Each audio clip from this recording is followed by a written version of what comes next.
Bonjour à toutes et à tous.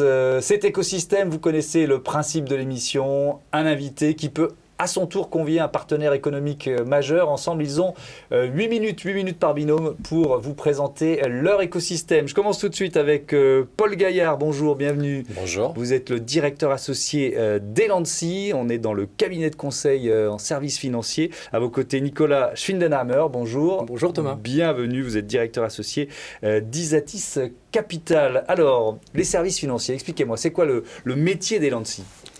Pour commencer, nos clients sont principalement les banques, les fonds d'investissement et les assurances. Ouais. Nous, notre métier, concrètement, c'est les accompagner à moderniser leur activité et anticiper les besoins futurs.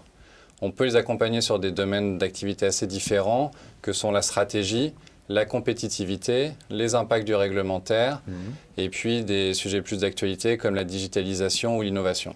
D'accord, digitalisation, innovation, c'est un peu le cœur de métier, ça c'est de plus en plus les entreprises sont confrontées à ce défi stratégique qui porte sur la digitalisation, mais peut-être aussi sur la transition écologique, environnementale, sociétale. C'est deux piliers pour vous aujourd'hui ? Bien sûr, c'est nos deux piliers. Si on commence par la digitalisation, ça n'est pas que dans le cadre du secteur bancaire, mais le secteur bancaire fait face à une évolution très grande, très rapide. La concurrence aujourd'hui est protéiforme. On entend parler des GAFA, des FinTech. Nous devons, avec nos clients, écouter et regarder toutes les entreprises qui parlent aux clients des banques. Vous, Thomas Hugues, moi, Paul Gaillard, on est probablement client d'une banque et nos attentes vis-à-vis de notre conseiller de tous les jours ont beaucoup évolué. On veut tout faire immédiatement via notre téléphone. Beaucoup de choses ont été faites, mais il reste pas mal de chemin à parcourir et nous sommes là pour les aider. Donc c'est anticiper les besoins futurs en quelque sorte, c'est ça votre métier ? C'est ça, anticiper les besoins futurs. Et si je rebondis sur la deuxième partie de votre question qui était la COP21, la finance durable, nous au sein du cabinet, ça fait environ 5 ans qu'on travaille sur ces sujets-là, sur deux aspects.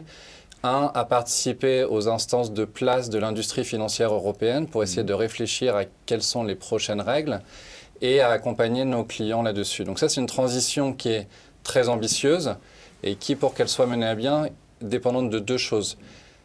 Un levier politique et un levier réglementaire, les deux étant très liés. Emmanuel Macron, ces derniers jours, a repris des engagements assez importants. L'ambition, elle est là. Les banques et les assurances en première ligne. La volonté est là également, mais il faut de l'argent, comme toujours, et beaucoup d'argent. Pour cela, nous pensons qu'il y a deux leviers à nouveau. Un qui est la réduction du financement des activités carbonées.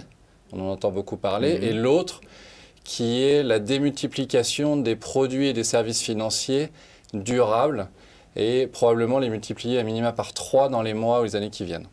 Donc ça, c'est vraiment les objectifs que vous transmettez à vos clients. Hein, c'est ça, et sur lesquels nous permettons d'atteindre ces objectifs-là et d'en profiter pour améliorer leur compétitivité et gagner des parts de marché. Pourquoi vous avez souhaité qu'Isatis Capital soit présent à vos côtés aujourd'hui ? Aujourd'hui, Isatis, représenté par Nicolas, nous a donné un coup de pouce très important au début d'année. Nous sommes aujourd'hui leader des conseils en services financiers en France. Nous avons un objectif de croissance de 15% par an qui fait suite à déjà 10 années de croissance. Mais nous souhaitons la poursuivre et l'accélérer. Et Nicolas nous donne un certain nombre de leviers pour arriver à notre objectif. C'est passé par une entrée au capital en début d'année, c'est ça ? C'est passé exactement, Thomas, par une entrée au capital en début d'année. Donc, ce qu'il faut savoir, c'est qu'Isatis Capital est un fonds d'investissement indépendant également, comme Elancy, français. Nous investissons principalement dans des PME françaises portées par des entrepreneurs, des projets entrepreneuriaux ambitieux. C'est ça qu'on recherche, qui ont de la croissance et évidemment de la rentabilité.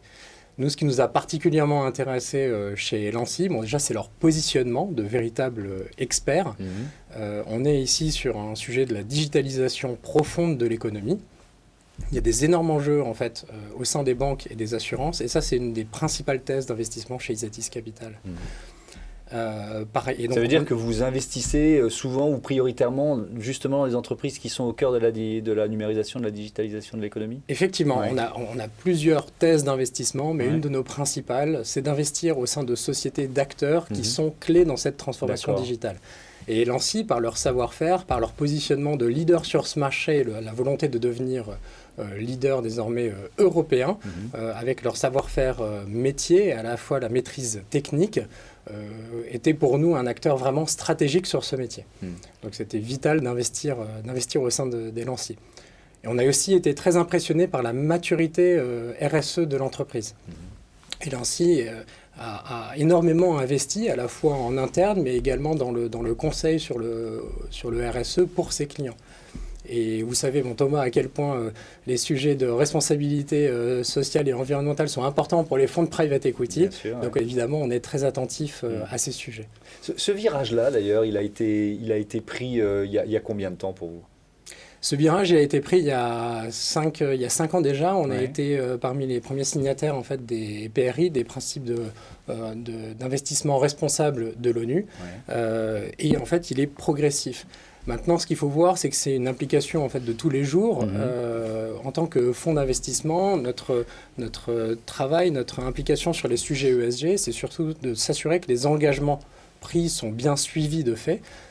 Et que les plans portent des fruits. Et que stratégiquement, ils vont dans la bonne direction. D'où l'importance d'avoir des experts. Je pense que c'est dans votre démarche, ça doit être lié, extrêmement lié. Ouais. Tout à fait. Et d'ailleurs, on est nous-mêmes aussi clients du cabinet LANSSI. On a découvert en fait la nécessité de se faire accompagner sur des sujets aussi stratégiques, aussi en développant des produits directement orientés pour les particuliers. Vous avez des produits pour les particuliers. Exactement. Ce qu'il faut savoir, c'est chez Isatis Capital, nous gérons à la fois l'argent d'investisseurs institutionnels, des caisses de retraite, des banques, des assurances, des instituts qui soient publics ou privés, mais également pour des particuliers. Il y a 4 ans, en fait, on a lancé un des premiers fonds éligibles à l'assurance vie qui vous permet, à vous et à moi, d'investir dans cette catégorie d'actifs particulière du private equity sans minimum. Et le lancement de ce produit nous a fait comprendre à quel point il était technique et à quel point c'est indispensable de bien répondre à l'ensemble de la réglementation, de s'équiper, d'investir dans le digital. C'est l'expertise de groupes comme LANSSI qui nous apporte un appui technique sur ces sujets. C'est quoi vos perspectives de développement, de croissance, notamment à l'international ? Notre objectif à 5 ans, c'est de devenir le numéro 1 en Europe.